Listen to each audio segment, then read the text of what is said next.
So I think negotiation in the digital age is very different from classical negotiation. If you take classical negotiation, it basically is made up of three things.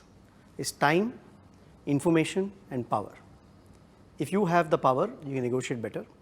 If you have more information, you can obviously negotiate better. If you have time, then you have negotiate better. But I think in the age of abundance, this is all different. So let me give you two examples and two stories of negotiation in the classical age. So I come from a family of musical instruments. We manufacture musical instruments, and we also make violin parts. So we used to have a customer in Germany. He used to buy violin parts from us. We used to sell it for about 99 cents for a tailpiece and chin rest, etc. And he would sell it for $17. When he came to negotiate, he wanted to decrease our price by 4 cents, make it 95 cents. And I told my father and my uncle that, he's selling it for $17. Why is he negotiating 4 cents?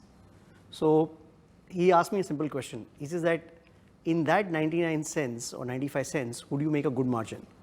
I sheepishly said yes.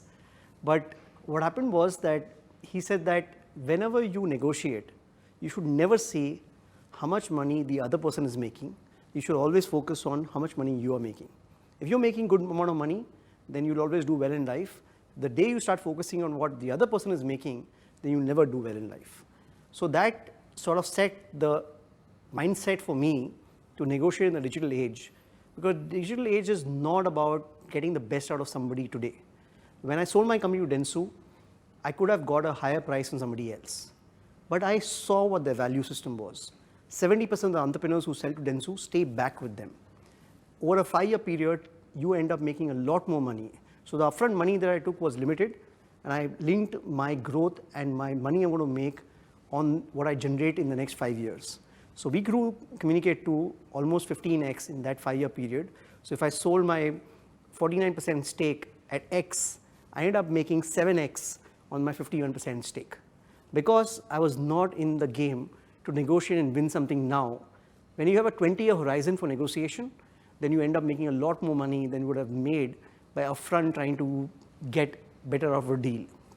So I think this mindset is the most important mindset in the digital age. Because we are sort of living in this world of abundance, everything is unlimited. Just because you got more from somebody doesn't mean that he gets less. In a physical product, when I buy something, if I reduce the price, that means I got more and that person got less. In the digital age, everything is unlimited. So you can get more and that person can also get more. So if you have this mindset, you'll do much better in a digital age.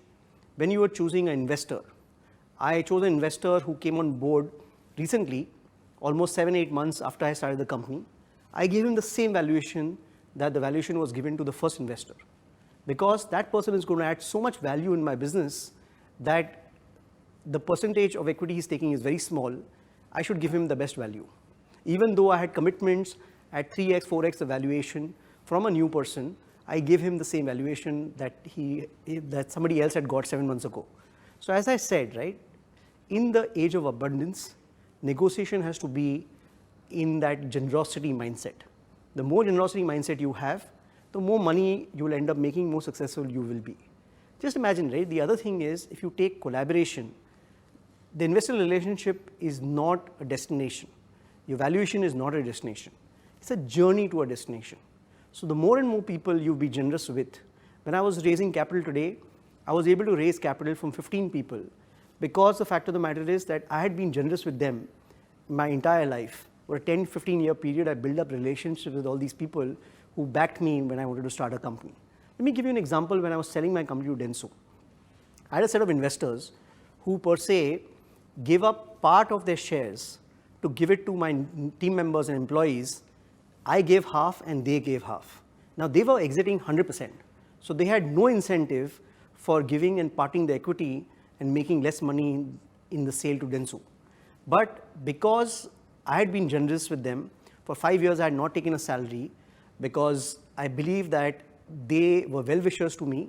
Not only they gave some of their shares to the new employees or the existing employees of Communicate to where they made money, they wanted the company to prosper even after they had left.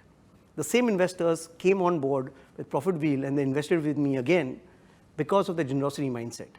So many times what happens is that we look at negotiation and the negotiation gets over and they feel the relationship is over. No, relationship starts with a deal. When you get an investor on board, you get a team member on board, you associate with a company, your negotiation has to continue for the next 20 years. If you have a generosity mindset over a 20-year period, you will actually do well in negotiation, because scarcity mindset is negotiating now and getting the best deal now.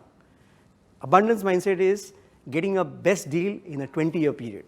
So if you want to really survive and remain relevant and prosper in the digital age, your negotiation mindset has to be a mindset of abundance. And I think that's the one thing that will completely transform your life. Always remember, in digital age, it's about abundance. When you take something and you get more, the other person can also get more. And this philosophy will completely transform your life.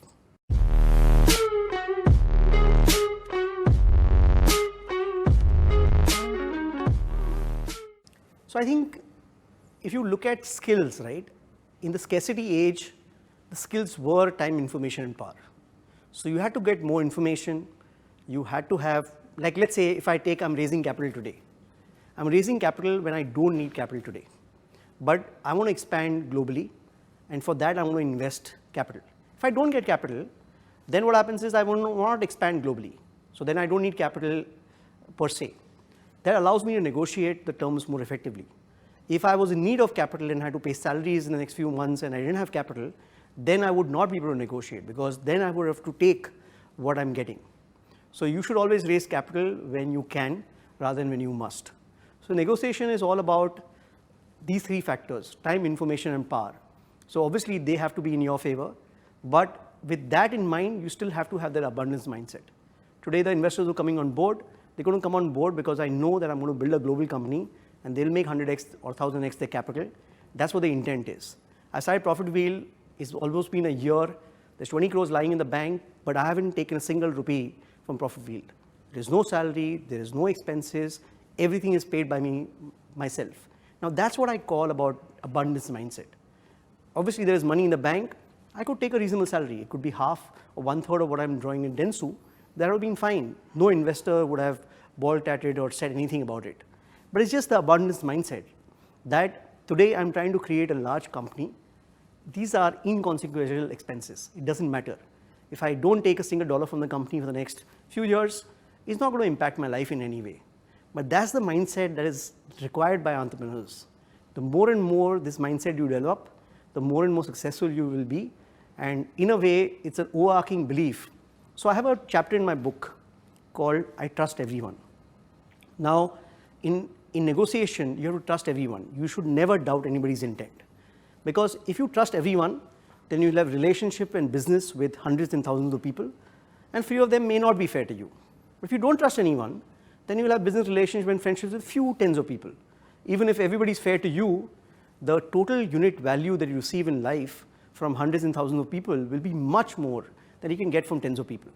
So if this philosophy of trust is there, you have to use the same trust in sort of negotiation. When I'm investing with companies today, I am generous. I will make sure that I help them. I don't have revenue share with them. I will get them investors, I'll get them sales, I'll do everything that I can, because in the next 3 to 5 years, 10 years, if I had made some revenue share, I had made some money, that would have not mattered in the relationship. I have friends who have invested 50 lakhs or crore rupees in a company, and today their stake is worth 2,000 crores. The reason why it's worth 2,000 crores is because they have that relationship with the entrepreneur, and the entrepreneur, they helped them when the entrepreneur was nothing. That's the reason the entrepreneur made sure that they made a lot of money and didn't force them to exit when the big guy came in. So I think that's the most important part about digital age abundance. Have a 20-year horizon with every single person you deal with, and I can guarantee you, you will make a lot more money and you'll be a lot more successful over a 20-year period than trying to negotiate and get the best deal today. Because at the end of the day, in the 20-year period, that person will make sure that you lose out. If you've taken care of him for the first few years when he was not that big, then he will take care of you when he becomes big. That's my philosophy for life.